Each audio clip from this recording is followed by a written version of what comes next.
everybody, welcome. And thank you for listening to this episode of Marriage Therapy Radio. My name is Zach. I'm here with Laura. Today we're talking with Faire, who works with a wide variety of clients, helping them chase radical integrity. He touches on a topic that's near and dear to my heart, which is the idea of sustainability. How do you sustain results once you've leaned into a health effort? Whether that's health around your body or your spirit or your relationship. You know, sometimes we have these mountaintop experiences and then we come down, and how do you actually, keep it going? We have a bit of that conversation. I think it's fascinating. Join us for this very cool chat with Faire about what it means to pursue wellness and to sustain it. This is a very cool conversation. Stick around. Hi, River. I'm Zach. Hi, Zach. River, Zach is my buddy. We have been recording our voices for 6 years. Are we on 6 years? We're 5.5. 5.5 years. So call it 6 if you want. Yeah. And we kind of have similar styles when it comes to working with couples. He's also a couples therapist and highly trained in the Gottman method. I'm excited to see where this conversation goes because I told Zach last night, hey, we got an interview. Ta-da! I hope you're available at 10. Surprise. Surprise. Yeah. I have to say, River, I was reading your bio and okay, I just have to ask because Zach asked me. He said, is River his real name? Is this all real? And then as I was going through your website, you have books that are penned under a different name. And I was like, what is that all about? Was this part of your metamorphosis? Yes. River was my middle name. And so L.R. Hardsong was my author name. And that's what I used to do all the video symposiums on and my blogs and everything else in the past until really last year. So yes, Laura, part of the metamorphosis, Hardsong was a name I had taken in my early 20s. I'm adopted. So that's part of that you're not my family thing. Mm-hmm. Yeah. But as a 50-year-old, Hardsong just no longer felt aligned. Okay. And so complete name change. But I had been going by River for years. So it's just Faire. Got it. And it is this sort of like, these books are under a different name, but the new book will be coming out under my new name. So there we have it. Wonderful. What I think is cool about it is, sometimes people have names that I've recently learned by doing crossword puzzles are apt, A-P-E, A-P-T, like Usain Bolt, who is the world's fastest man. He's a sprinter from Jamaica. His last name is Bolt, or you have Sally Ride is this astronaut who's got the best astronaut name ever. Yeah. But then you have a guy who's kind of in touch with what seems like harmony and heart song and spirit and, kind of the universe. For years. And then his name is River. And I was like, is that did you get born with that or did you get to choose? I mean, that's amazing. I used to say to people, the 60s were very good to my parents. There you go. Which allowed me to kind of sidestep it and just end conversation. Yeah. Yeah. Oh. Yeah. Yeah. Well, let's just I'm going to dive in and introduce folks why I wanted to have you on the podcast. Awesome. First of all, we talk to our audience members and we basically say, audience members, it's not a game show. Listeners. Yeah. That there is a whole lot of different avenues to receive help. And we are just one avenue. And we find a lot of people either they pick up a book, they're reading self-help books, they're seeing a therapist, they're listening to a podcast, but in a small group at their church. Or totally. Whatever. There's a lot of different ways to get support and help. And I wanted to introduce folks to you to understand how you're supporting other people and your work. So that's how I'm just going to segue is that this is a different avenue. It might resonate for you as you're listening. So I just wanted folks to be aware of you because you are so special. And I know that I have just a feeling of, I don't know how to put it, but it's palpable. When you are in the presence of River, you change. I don't know how to describe it. Because you guys are buddies, right? You meet in the parking lot or something that you have well, we met up for coffee. Yeah. And so that was just, we run in the similar circles here in Bend. And so, yes. That's what I meant. I didn't mean you guys had clandestine meetings in the parking lot. So you gave me a title. You said you're a holistic wellness and integrity coach. Radical integrity coach. What does that mean? For probably 10 years, that active part of my work or a significant portion of it has been what I would have called soul coaching, soul-based coaching.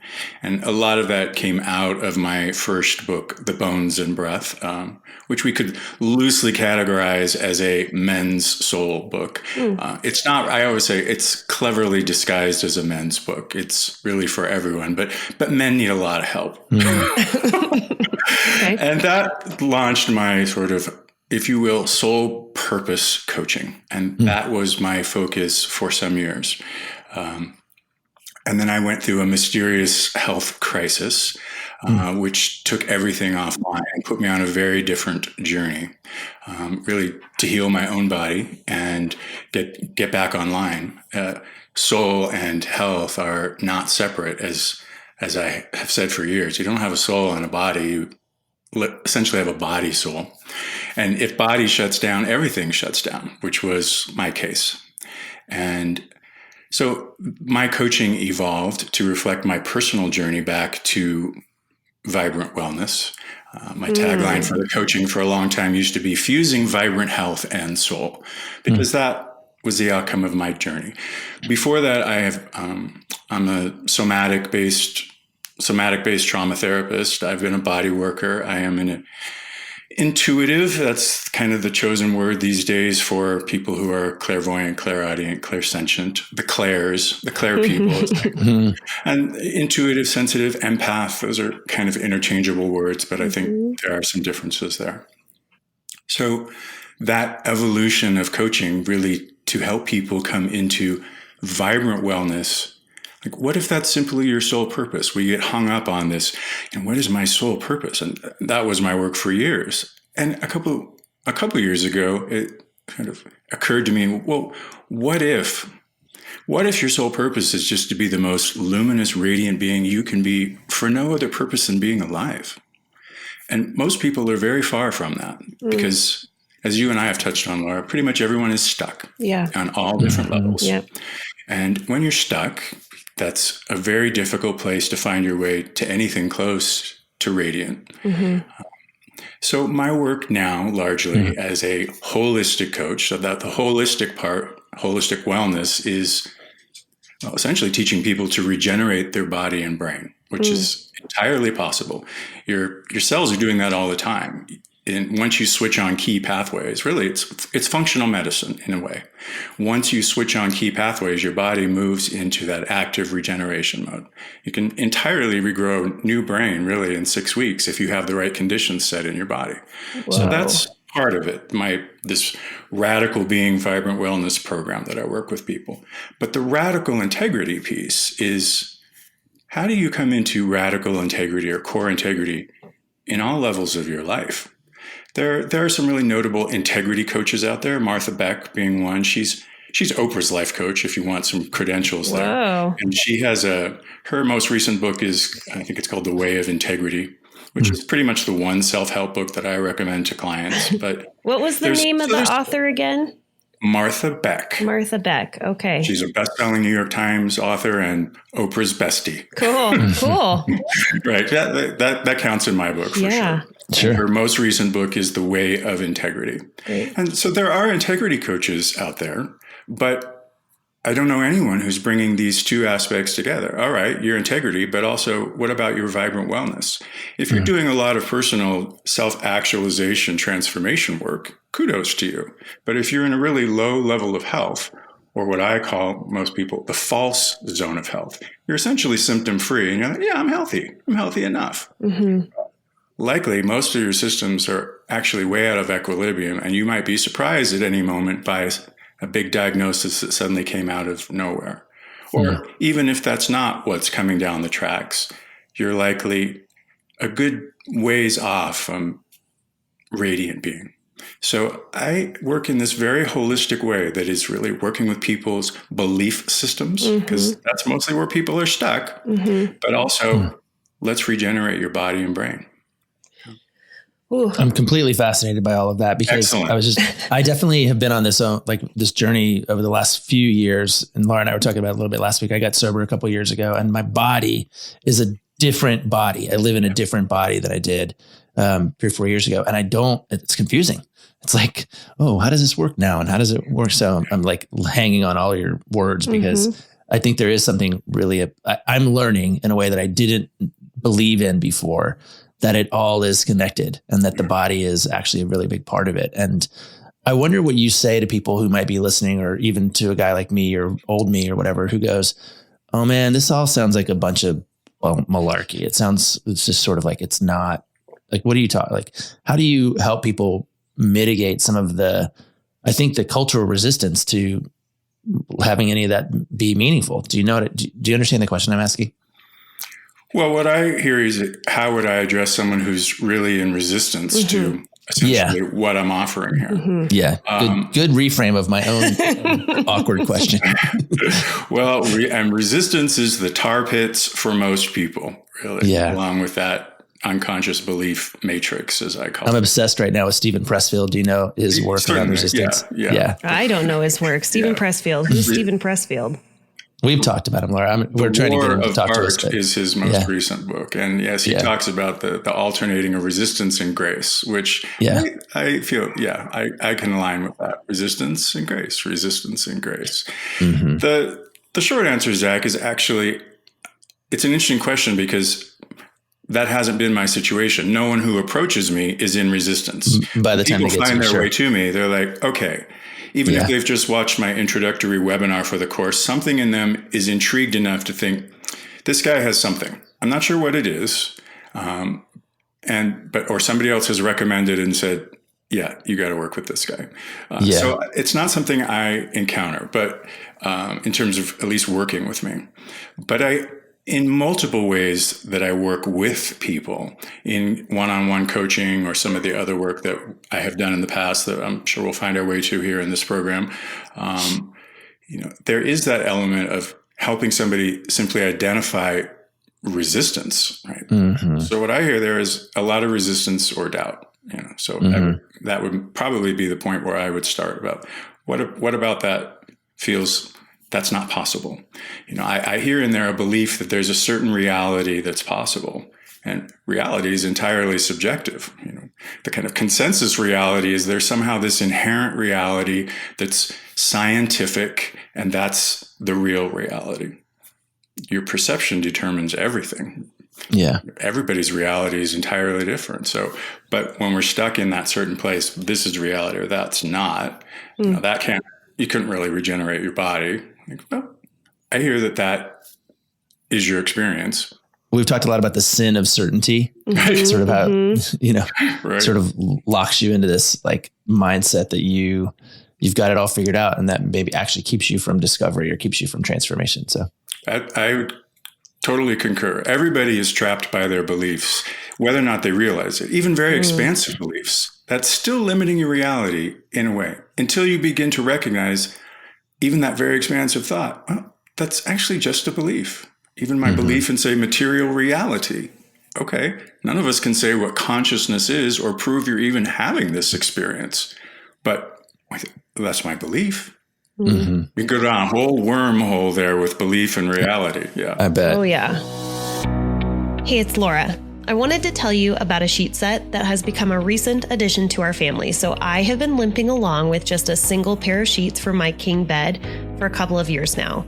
And I am forever grateful that Cozy Earth sent me a pair of their deliciously luxurious sheet sets. A few things that are super important to me when it comes to sheets is whether or not they're going to be able to handle the wear and tear of my family. Cozy Earth sheet sets come with a 10-year product warranty. I didn't even know that existed for textiles, so I'll take it. Second, my bedroom is notoriously warm, especially in the summer months, and this bedding is temperature regulated. It's great for hot sleepers. What I love most about Cozy Earth, though, is that I feel like an absolute princess slipping into these sheets. They are silky, they have a sheen. It just feels like I don't have to be ultra delicate or protective with them, and I'm not compromising on the luxury. Do I love them? I sure do. Check out Cozy Earth. It's a great time to peruse their sleepwear collection as well for a little bit of luxury for the moms in your life. So Cozy Earth has provided you, our listeners, with an exclusive club. You get 35% off their entire site when you use the code MTR for Marriage Therapy Radio. So go to Cozy Earth and check out their luxury bedding and the Mother's Day gift guide.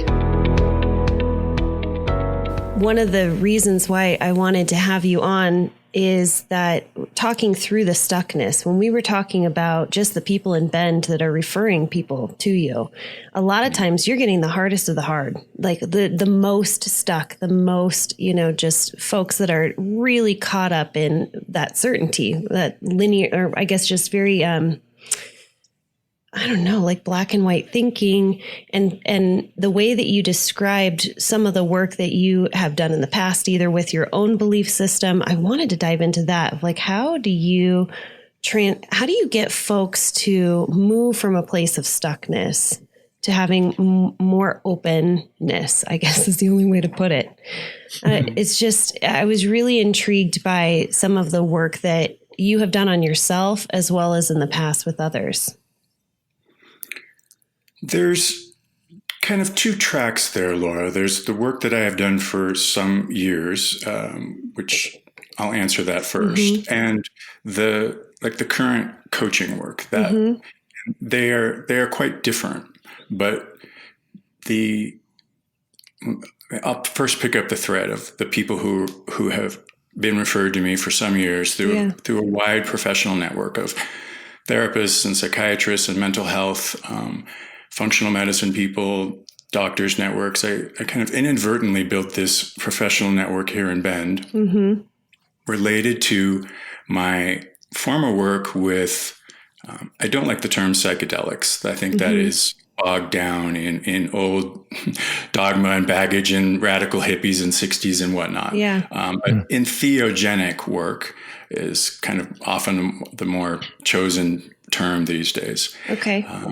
And that certainly has been part of my own journey. And for some years now, many years, I have worked off the radar, under the radar, so to speak, sitting with people using various, we'll just call them medicines as a kind of catch-all honoring term. Great. And in that, I'll include, I have never worked with the synthetics, and just the quote plant medicines, even though psilocybin isn't actually a plant.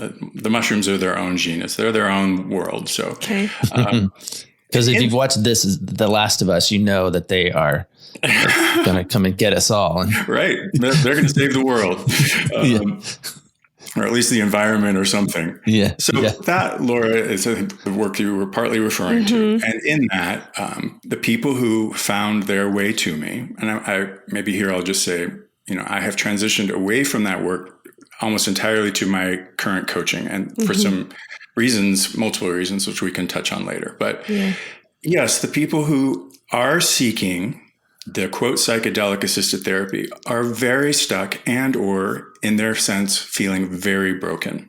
And often those are wedded together, stuck in their deep, whether anxiety, depression, trauma, and they have often spent, 10, 20 years in therapy. They are on or have been on pretty much every medication, and nothing has worked. Right. And often there's a lot more awareness right now around psilocybin in particular, but all of them, ayahuasca and other, largely thanks to Michael Pollan's excellent book, How to Change Your Mind, what the new science of psychedelics is teaching us about whatever, I can't remember the whole title, but anxiety, depression, trauma, death, dying, and transcendence. A remarkable book. He's done a huge favor, I think, with that.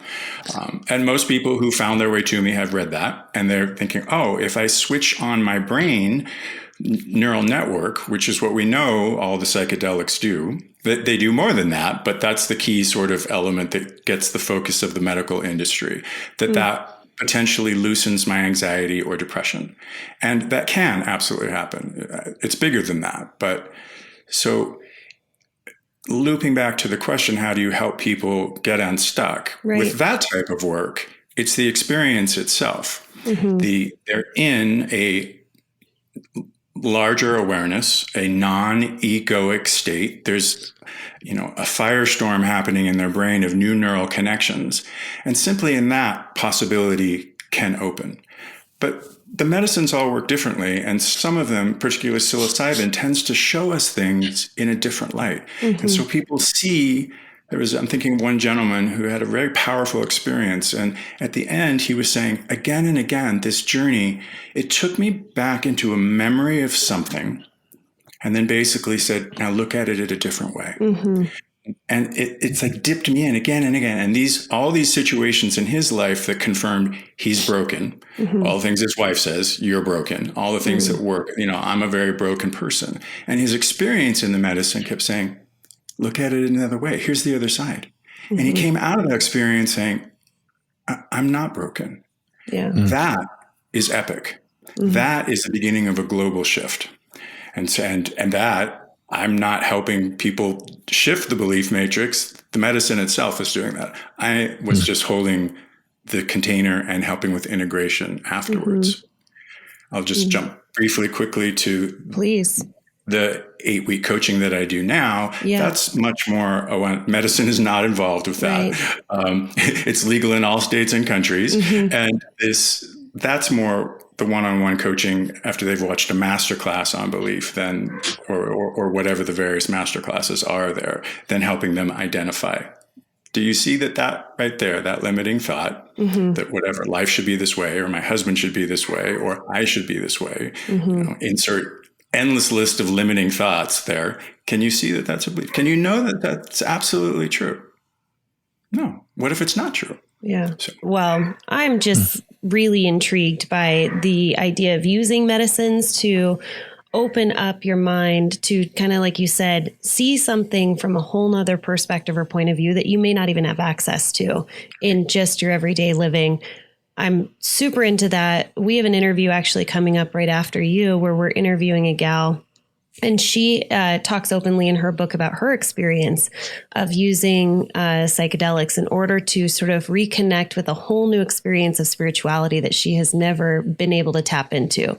Growing up in her LDS faith, this is the way that she had faith and belief system. And it took a moment with her and some medicines to be able to kind of unlock and see it from a whole nother point of view. Right. But blow the doors off the church. Totally. Yeah. And I love the idea of having something else to be able to give folks where they say, I've done absolutely everything and I just don't have hope. I've lost complete and total hope that medicine's going to work, therapy's going to work, anything, and saying there might be something else out there for you. And again, that's exactly what people say. In my years of sitting with people and couples and groups, and having worked with different medicines on that own journey. And it started with my healing journey, absolutely. When everything shut down, not to go down that path yet, but I was led to an ayahuasca ceremony and underwent the biggest healing of my life that night. And this is someone who's been an alternative healer at that point for more than 20 years. So that put me on a journey of basically apprenticing to the medicines and healing my own body, getting clear. Because the medicine basically said, to hold this work for other people, you have to get clear. Yeah. So that was the initial bit of a journey there. But the thread there that I wanted not to drop was that people have this experience, and particularly with the larger experience, they often come in that place of total desperation. And it's impossible to give numbers, but I would say probably 25% of people undergo a literally life-changing experience. It initiates a global shift for them. 50% have some measure of change, maybe even somewhat radical change, even if it takes a while to identify what that is. And probably 20%, usually people with the milder experiences, feel that not much has shifted. But for those people who have come in very desperate and have had the shift, or they say often, my life isn't perfect now, but I have hope. I have hope for the first time. And like somebody who has intractable depression or, has been suicidal their whole life, for them to say, I have hope for the first time. Again, that's epic. I get chills coming up my neck with that. And that is part of the reason why for so long I remained dedicated to that work. It's like, here, this may just, I I always told people this is not a magic wand. Right. We still have to do our work, but it can unlock the door that you've been unable to unlock any other way. Yeah. Can I ask a question about that? And I have a specific couple in mind, and I think I'd like you to just make me smarter. But basically, they were stuck. They are stuck. They continue to be stuck. They circle the wagon. They have had two experiences of being absolutely enamored of one another and releasing the kind of the barriers to trust and to intimacy. Both of them were on these sorts of retreats that you're describing.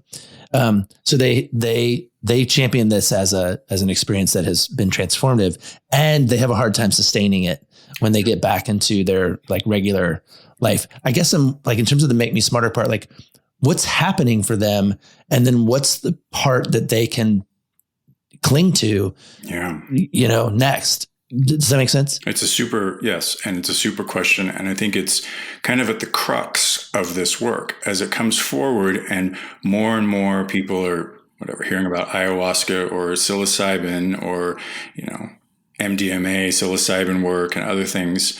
And they, are able to have an experience, whether that's, in the States kind of covertly, or they go somewhere to have it.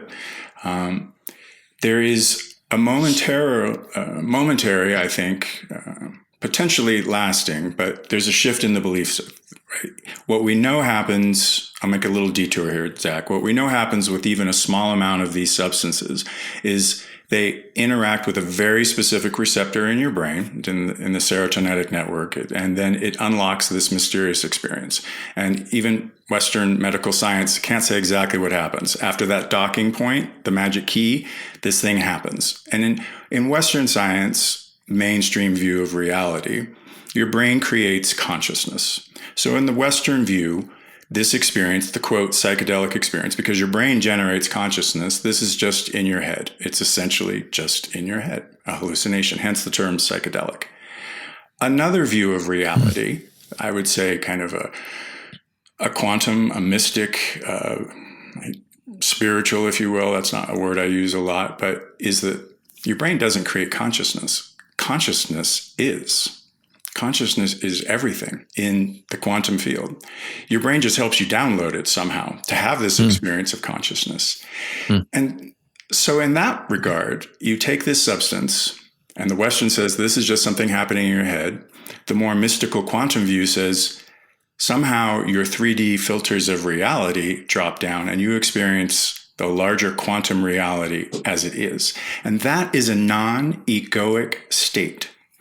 So everybody is trapped in their ego constructs, right? The story, here's the story, I'm an abuse survivor, my parents are alcoholics, whatever that story is, the ego's construct that's keeping them stuck along with belief network.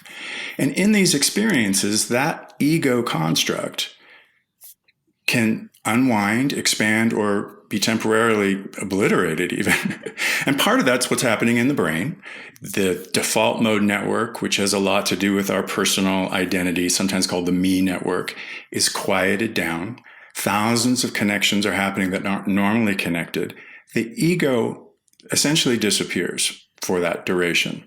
And so there's a moment there where we're free of all the nets, I see. But most people are just entangled in nets, right? And so this couple, they had an experience in medicine, and for briefly, they realized, wow, we deeply love each other. We're just tangled in our shit, and this or whatever we see, wow, we see the ways we're stuck in our patterns, but they're not able to sustain it.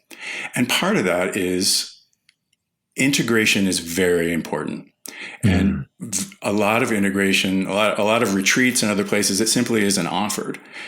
People used to ask me, still ask me, where would you recommend I go in South America to quote, have a quote, authentic ayahuasca experience? And I would say, I wouldn't recommend that because first of all, authentic, traditional, these are, I won't even go down that path.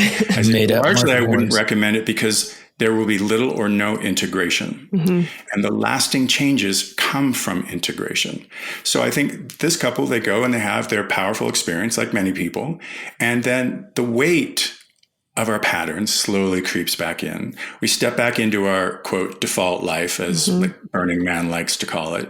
We're back in the world, and the patterns, we fall back into those very well-worn grooves because there isn't an integration and ongoing support. And so I also think that this is never, even with an off-the-charts experience, a once-and-done experience. We all have so much work to do. We all have so much to clear. There's just so much stuff under the trapdoor, right? Down in the cellar, dead bodies and everything else. Who knows what's down there? And that is an ongoing archaeological excavation, right? Our personal archaeology.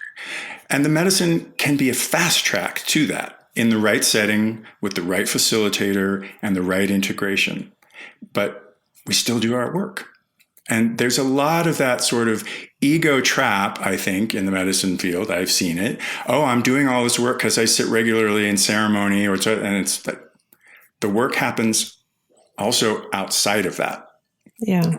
Yeah. I know a woman who's claims to have done 100 ayahuasca journeys, and she's one of the most, this is my judgment for the day, most neurotic, self-centered people I've ever met. And I think, how can you have done 100 journeys and still be this entirely self-obsessed and completely neurotic? You haven't done any work. You've had big experiences, but you haven't done any work to integrate what has happened in that. That's interesting. Okay. Zach has been talking about integration the last couple of podcasts. And so I think that this just makes a whole lot of sense. And I'm wondering if folks can do their own journeys and then they come to you for the program of what do you do with this belief system? Like maybe you have this more awareness that you didn't have before, you're feeling a little more unstuck. And then it's how do I integrate, or how do I move that belief system where it's going to be more sustainable? Is that where your program would come in, where they're able to work with you through coaching? Yes. And there's kind of two offerings on the board. One that's not really advertised.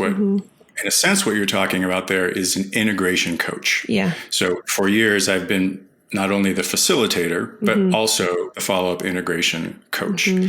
But I do offer that and have offered that for people who've gone and had an experience somewhere. And then they're looking for, how do I integrate this? Yeah. And that's essentially, it can be a one-off or an ongoing relationship. And that would naturally dovetail into my 8-week signature course as well. That's, which isn't about medicine, but it really is all about integrating, because, the work for all of us, our primary relationship is always with ourself.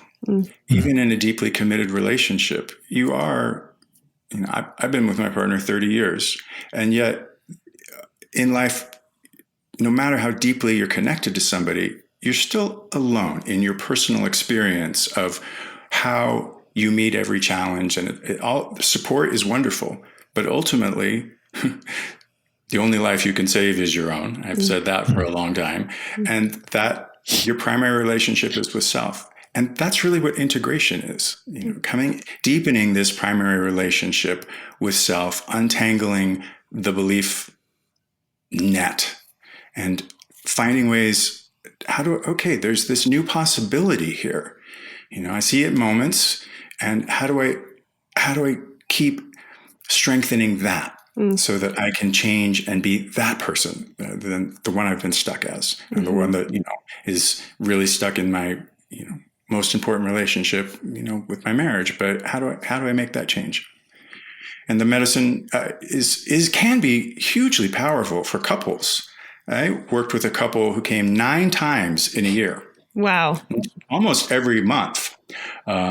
And they will be the first to say, this saved our marriage. And this has launched us on both our individual journeys. Because they were at a point, it's like clear they love each other deeply. Right. But they were really stuck in the pattern of just endlessly wounding each other. And I said, you guys could be lifers, but you got to stop wounding each other. You've hurt me, I'm going to hurt you back. You've hurt me, I'm going to hurt you back. And that actually was something that they both felt like they were able to shift because of what came up for them in sessions. That kind of like seeing the different way. Wow, I see the pattern where he triggers me and I just got to come back. And what if I don't want to do that because actually I love him. Right. And so the deep kind of insights that came, and their relationship now is a quantum leap beyond when they first came to me, and I was like, oh, I'm sitting with the Bickersons today. and now I like, wow, this is a really right on couple. Mm-hmm. Yeah. We talk about in therapy, sometimes it's a lot of what we're doing is these behavioral shifts. And then we might get to the cognitive shifts, but really what you're talking about is that deep shift that's happening internal. And I think that just sounds amazing. What I'm imagining is just building up your team of support around you.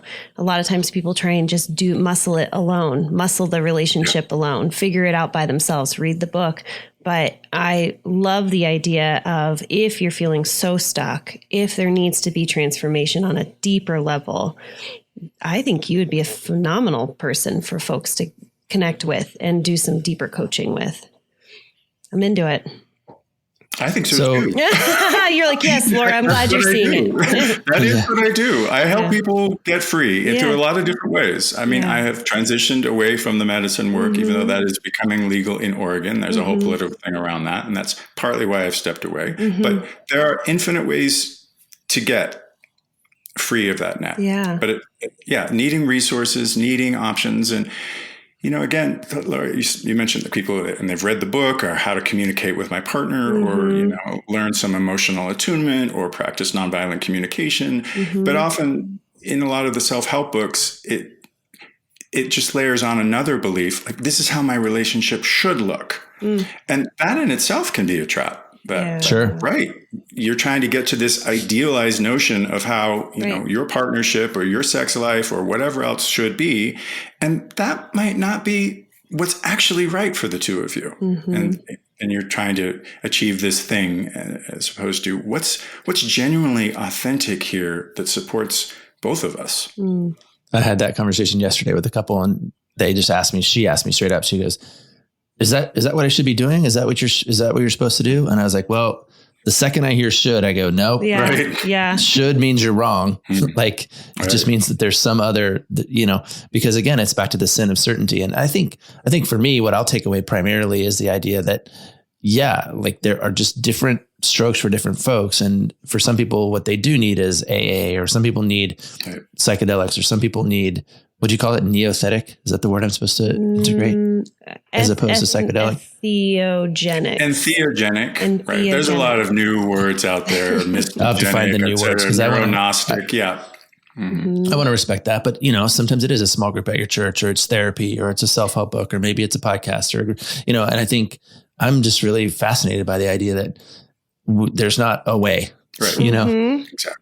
Repeatedly, people will come and they'll say, well, what do you think about this? And I say, if it works, use it. Yeah. I have a client who's just finishing the 8-week coaching with me. And she actually once upon a time came to me for the quote psychedelic work she was one of those people who was at the end of her rope. She said, if this doesn't work for me, it's electroshock therapy. A woman with a lot of trauma who's basically lived like 25 years of her life in an activated fight or flight response, massive trauma. In a way, barely functional, has been on every medication and you name it, and therapy for years, and came in that really desperate spot. And she was one of the first people who afterwards said, I have hope. And again, her experience was that she's not broken, or not in the way that she thought she is. And she is not at all a sort of new agey type person. She's at best a cautious skeptic. And she had this confession the other day that working to just our 8-week program in our one-on-one session. And she said, I've been listening to this podcast and it's channeled. And she all this, like, didn't know she wanted. I was like, nothing sounds out there to me, dear. And she said, and I'm trying to just hold this space for it, but it's helping me. Said, great, cool. Let's use it. Yeah. Okay, it's coming through a channel message from her. Great, awesome. Let's write it. Yeah. and sounds like the door of your reality is opening a little wider. Okay. Wow. When we open to possibility opens. Love it. Mic drop on that. So River, folks are going to want to know how they can find you. What's the best way to connect with you, find out about you? Also, you have a book that you mentioned that is on the horizon. What is that about? Well, and I guess I want to hear more too, but like speak to whether or not, is it for individuals? Is it for couples? Do you have offerings for both? Neither? Like what's the envelope of, or maybe the envelope of what you have? Super. Well, the first place to find me, the best place to find me is go to my website, which is riverfaire.com. And I'm imagining that'll be somewhere on the information around your program or to show notes. F is in fabulous, as I say, AIRE, River Faire. The information is on there with my 8-week signature coaching and testimonials and whatever. And there's a webinar there that you can watch that kind of gives an overview of what that program is. So that's how people would find me.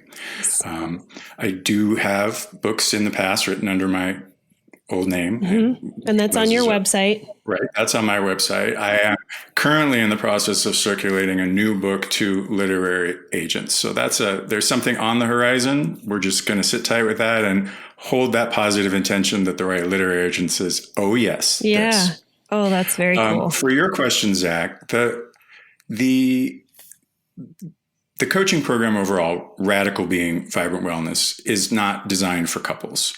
It's really an individual. I have done that as a group, and I probably will do it again as a group. And that's the one place that kind of couples could do that together. So I don't have a per se couple offering as I've transitioned away from the medicine work. The medicine work, I sort of grew into that, doing it with couples. But that's not an offering on the table at this time. Okay. Oh, man. Thank you so much. Well, I'm glad to know about your work, and I'm going to definitely check it out. So I appreciate getting the opportunity to speak to you. Thanks for coming in and hanging out with us today. I'm delighted for the opportunity to come on and share just different tools for people. Right? Yeah. And next time you're in Bend, Zach, we'll meet up and you'll be able to feel the energy in the parking lot. We'll pick a random parking lot. Bask in the river glow. Somebody put the river glow. Oh my gosh. I love that. I will land this plane. Thank you, River, so much for coming on the podcast. And I hope that our listeners take advantage of you and your resources and all the things that you're offering. And kudos to both of you for just keeping this going and giving people options and tools to get unstuck and move to that higher, better place of love and relating. Yeah. It's ultimately all about love. I feel that, but we're just stuck in our various ways. So giving people ways to get unstuck is what my work is and really what your work is. So Thank you so much. Let's keep doing it. Thanks so much for listening to this episode of Marriage Therapy Radio. And so fun. We have just had such a fun variety of folks on the podcast. And I just really hope that this resonated with some of you. If therapy, the traditional route of therapy, is not your bag, maybe working with River might be something that really will stick with you and help you to get unstuck. You can find River on his website, River Faire, RIVER, River, and then Faire is FAIRE.com. We also mentioned a couple of books, which is kind of fun. So I just wanted to reiterate these books. One is The Way of Integrity by Martha Beck, and Michael Pollan wrote the book How to Change Your Mind. These are two books that were recommended by River. And so I'll just put that out there if you are a reader. Thank you for all of your time and your attention, making your relationship better today than it was yesterday.